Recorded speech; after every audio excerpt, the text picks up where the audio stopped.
क्या known gunman ने दाऊद इब्राहिम को ढूंढ लिया? क्या ज्ञात धुरंधर ने ही कराची में दाऊद का मॉल फूंक दिया? बी कंपनी के कराची वाले गुल प्लाजा मॉल में आग ही आग। दाऊद अब चाहे कितना भी भाग, न बचेगी जान।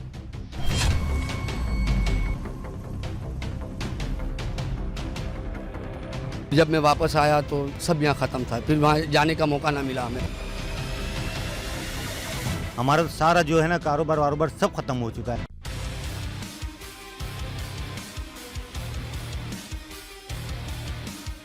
ये समझ में ये नहीं आ, ये हादसा नहीं हो सकता है। तो क्या कराची के गुल प्लाजा मॉल में आग लगी नहीं, लगाई गई? क्या दाऊद इब्राहिम के पैसों में आग लगी नहीं, लगाई गई? क्या दाऊद की प्रॉपर्टी को जलाकर खाक करने वाले अज्ञात धुरंधर हैं?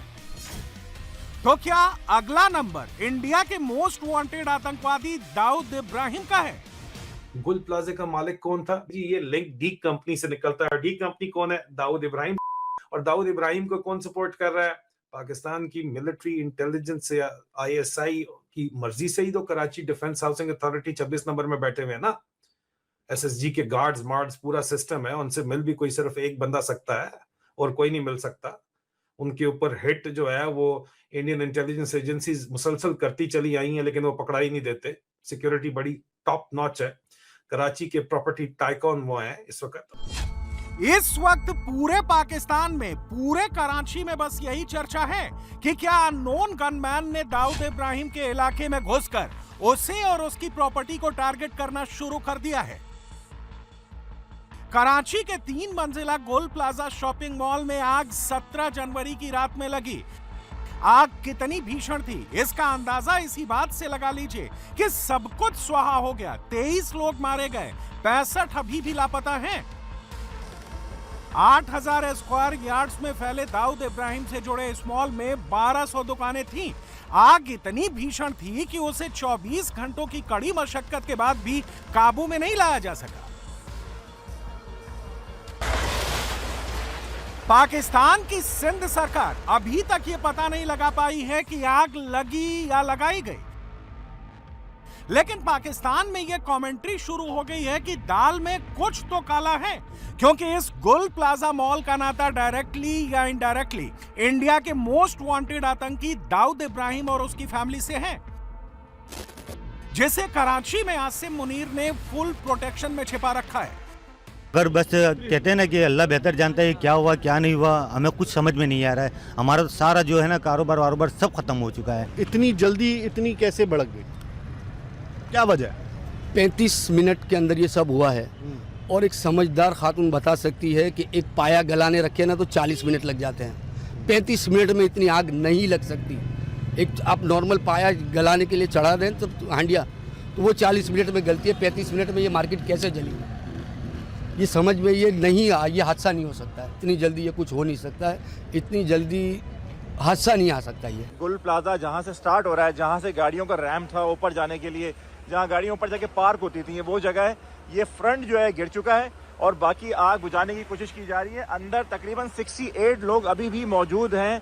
बिल्डिंग बिल्कुल, अगर मैं आपको क्रॉस करके दिखाऊं तो बिल्डिंग पे बड़ी दरारें आ चुकी हैं, बिल्डिंग की बुनियादें कमज़ोर हो चुकी हैं, फ्रंट बिल्डिंग का गिर चुका है और कुछ पता नहीं है कि ये वाला पार्ट भी कभी भी गिर सकता है और बैक साइड वाली बिल्डिंग जो है वो गिर चुकी है। ये बिल्डिंग का जो हिस्सा है, तीनों मंजिलें एक साथ नीचे आके गिरी हैं और इस वक्त ये बिल्डिंग किसी भी वक्त जो है वो गिर सकती है। काफ़ी इंतहाई ख़तरनाक ये इस वक्त ये मामला हो चुका है। आप बड़े बड़े क्रैक्स देख सकते हैं, वाज़े तौर पर नज़र आ रही है। इस वक्त बड़ी तादाद में देख सकते हैं लोग मौजूद हैं, सिक्योरिटी एहलकार भी मौजूद है, वाटर टैंकर आपको चारों तरफ नज़र आ रहे होंगे। फायर के अमल को कंट्रोल करने के दौरान और आपको लोगों के जमे गफी नजर आ रहा होगा। इस वक्त बड़ी तादाद में ऑटो प्लाजा के सामने बड़ी तादाद में आवाम नजर मौजूद है, मीडिया पर्सन मौजूद है यहाँ पे और ये देख सकते हैं स्नारकेल की मदद से इस वक्त फायर को काबू करने की कोशिशें जारी है।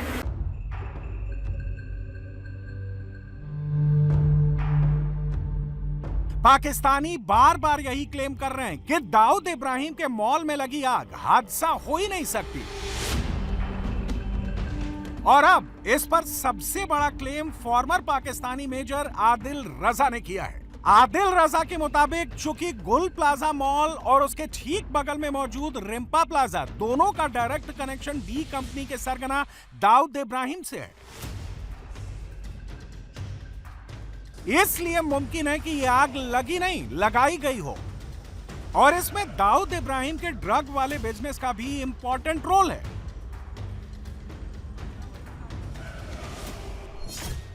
आदिल रजा की बात सुनने से पहले जरा कुछ फैक्ट्स देखिए। इंटेलिजेंस ब्यूरो की एक रिपोर्ट के मुताबिक इंडिया का मोस्ट वांटेड आतंकी दाऊद इब्राहिम पाकिस्तान में एक बिजनेस टाइकून है। दाऊद का बिजनेस टर्नओवर 20,000 करोड़ पाकिस्तानी रुपए से ज्यादा का है। दाऊद ने कराची स्टॉक एक्सचेंज से लेकर पाकिस्तान की कंस्ट्रक्शन कंपनियों में भारी इन्वेस्टमेंट कर रखा है। आईबी की रिपोर्ट के मुताबिक दाऊद इब्राहिम ने पाकिस्तान और मिडिल ईस्ट में मॉल, सीमेंट की कंपनियों और तेल की कंपनियों तक में इन्वेस्ट कर रखा है। और दाऊद अपना ये सारा बिजनेस कराची के डिफेंस हाउसिंग एरिया के इसी लोकेशन से चलाता है, इसीलिए अब की बार पहले दाऊद की प्रॉपर्टी को टारगेट किया गया है। आदिल रजा ने खुलासा कर दिया है। This is the prime property, ठीक है जी, जहां हम वापस आते हैं। ठीक है, डी कंपनी का अपना भी एक लिंक है। गुल प्लाजा की बेसमेंट के अंदर हमारे पास जो इतलात हैं वो हम फिर वापस आते हैं। कराची का सुपर कॉप था डीआईजी शाहिद हयात।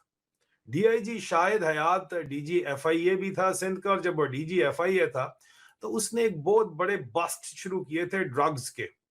और उसके अंदर कोई एक जो है डीआईजी शाहिद अब्बास ने 2014 के अंदर एक एक्सटेसी, एक खास ड्रग होती है, डिजाइनर ड्रग होती है, उसका पूरा एक कंटेनर पकड़ा था गुल प्लाजा के गोडाउन के अंदर जो वेयर हाउस है, वहीं से पकड़ के वहीं पे सीज किया था पूरे का पूरा कंटेनर। और पता चलता था कि गुल प्लाजा के अंदर फिर ये बेसमेंट के अंदर ये जहां भी गोडाउन है वहां पे ये एक कंटेनर माल पूरा एक्सटेसी का पूरे पाकिस्तान को वहां से सप्लाई किया जा रहा था। अब गोदाम तो जो है वो चेंज हो सकता है, जरूरी नहीं है वहीं पे हो मौजूद, ठीक है, गोदाम तो चेंज हो सकता है। लेकिन यहाँ पे अब हम घूम के वापस आते हैं गुल प्लाजा की आग की लेटेस्ट पिक्चर, और साथ रिम्पा प्लाजा आपको नजर आ रहा है। रिम्पा प्लाजा में 2 दफा आग लग चुकी है पहले ही, ठीक है जी, और रिम्पा प्लाजा में बार बार आग लगी है। और रिम्पा प्लाजा भी जो है वो स्ट्रक्चरल बहुत वीक है। और इनकी जिस वक्त आप बात करते हैं कि जनाब इनका ओनर कौन है, तो कहते हैं जी ओनर तो हमें नहीं पता मिल रहा। ओनर जो है वो कंजोर्शियम है, मुख्तलिफ ग्रुप्स हैं। बात जब आप कराची की इंटेलिजेंस एजेंसी से पूछते हैं तो वो कहते हैं जी ये लिंक डी कंपनी से निकलता है। डी कंपनी कौन है? दाऊद इब्राहिम। दाऊद इब्राहिम को कौन सपोर्ट कर रहा है? पाकिस्तान की मिलिट्री इंटेलिजेंस या आईएसआई की मर्जी से ही तो Karachi defence housing authority 26 number में बैठे हुए हैं ना। एसएसजी के गार्ड्स मार्ड्स पूरा सिस्टम है, उनसे मिल भी कोई सिर्फ एक बंदा सकता है और कोई नहीं मिल सकता। उनके ऊपर हिट जो है वो इंडियन इंटेलिजेंस एजेंसीज मुसलसल करती चली आई हैं, लेकिन वो पकड़ा ही नहीं देते। सिक्योरिटी बड़ी टॉप नॉच है। कराची के प्रॉपर्टी टाइकॉन वो हैं इस वक्त, और उनकी पार्टनरशिप कराची की टॉप नॉच नंबर 1 जो पॉलिटिकल फैमिलीज हैं या पॉलिटिकल क्राइम फैमिलीज कह लो या पॉलिटिकल माफिया कह लो या जो पावर में बैठे हुए उनके साथ हैं। दाऊद इब्राहिम ने सिर्फ कराची के रिम्पा प्लाजा और गुल प्लाजा मॉल और स्टॉक एक्सचेंज में इन्वेस्ट नहीं कर रखा। दाऊद इब्राहिम तो कराची के एयरपोर्ट को भी कंट्रोल करता है। पूरा कराची एयरपोर्ट डी कंपनी के कंट्रोल में है। इस एयरपोर्ट पर दाऊद से जुड़े लोगों की ना तो कोई चेकिंग होती है और ना ही उनका पासपोर्ट देखा जाता है। दाऊद इब्राहिम के करीबियों को कराची एयरपोर्ट पर वीआईपी लाउंज में रिसीव किया जाता है और सीधे दाऊद के घर ले जाया जाता है। और जब ये लोग वापस जाते हैं तो बिना इमिग्रेशन क्लियरेंस के इन्हें कराची एयरपोर्ट से दुबई या गल्फ देशों में रवाना कर दिया जाता है। और ये इसलिए होता है क्योंकि पाकिस्तानी आईएसआई और मुनीर की फौज हर वो काम करती है जो दाऊद इब्राहिम कहता है। और तो और कराची में दाऊद इन दिनों सिर्फ एक ही शख्स से मिलता है और उस शख्स का नाम है करीम लाला। इसका खुलासा भी फॉर्मर पाकिस्तानी मेजर ने ही किया है। डी कंपनी निकलती है। डी कंपनी कौन है? डी कंपनी जो है वो पीछे से दाऊद इब्राहिम हैं, जो इस वक्त भी कराची 26 नंबर में रह रहे हैं गली में डीएचए में। और उनकी मुलाकात सिर्फ और सिर्फ जो है करीम लाला जो उनके साथी थे मुंबई के, उनके जो आका खानी जो लोग हैं कौम है उनके साथ उनका सिर्फ राब्ता है और किसी के साथ राब्ता नहीं है। बहुत बुजुर्ग हो चुके हैं, तो बड़ी पुरानी तस्वीर है दाऊद इब्राहिम की और डी कंपनी की, लेकिन डी कंपनी मुंबई में जो करके आई उसके ऊपर फिल्में बनी है। मैं ज्यादा तफसील नहीं बताऊंगा। और इनकी कराची के तमाम जो बिगेस्ट क्राइम और पॉलिटिकल माफियाज हैं उनके साथ इनकी बिजनेस पार्टनरशिप्स हैं, क्योंकि लड़ने से बेहतर ये पार्टनरशिप करना समझते हैं। और इन सबसे बड़ा ऊपर जो हाथ है वो फौजी माफिया का है, जिसका हैंडीकैप ये है कि अफसर 2 साल बाद चेंज हो जाता है, लेकिन नया माफिया हेड जो है हर 3 साल बाद, अब नया ट्रेंड चला है 5 और 10 साल बाद, 6 साल बाद आता है, जो आर्मी चीफ होता है, मौजूदा mafia chief army chief Asim Munir है।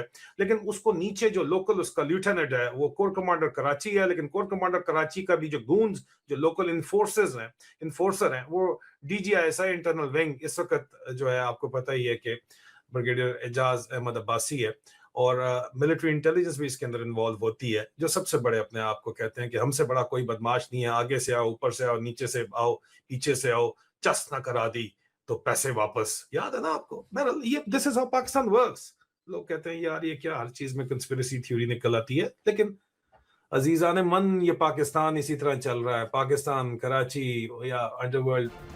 अब अगर आदिल रजा के इस दावे में सच्चाई है कि दाऊद के गोल प्लाजा मॉल में आग लगी नहीं, लगाई गई, अगर पाकिस्तानियों का शक सही है कि हो ना हो इस आग के पीछे अज्ञात धुरंधर हैं, तो नोट कर लीजिए कि अगला नंबर दाऊद इब्राहिम का है। उसका बचना अब मुश्किल है। पिछली बार तो आप जानते हैं जो लास्ट टाइम उन्होंने अटैक किया था, उसमें जिसको मारने के लिए अटैक किया था वो तो फिर भी बच गया, वो मसूद अजहर। मैंने सुना वो दही लेने गया हुआ था तो उसकी जान बच गई, तो उसको रात को कब आ गया दही लेने जाना। तो लेकिन ये कि हो सकता है उसी की तलाश में फिर आ जाए।